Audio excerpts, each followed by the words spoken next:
Chevrolet Tahoe 2015 push to start.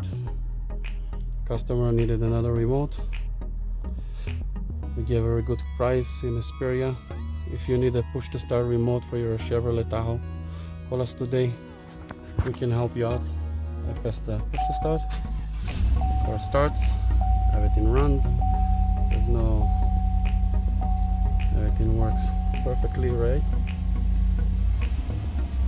Okay, you can turn it off. If you need a key for your Chevy Tahoe, a push to start, please call us today to Mike's Locks at 760-766-0117 so we can check we have it in stock. We cover Apple Valley, Victorville, Hesperia. Thank you and have a nice day.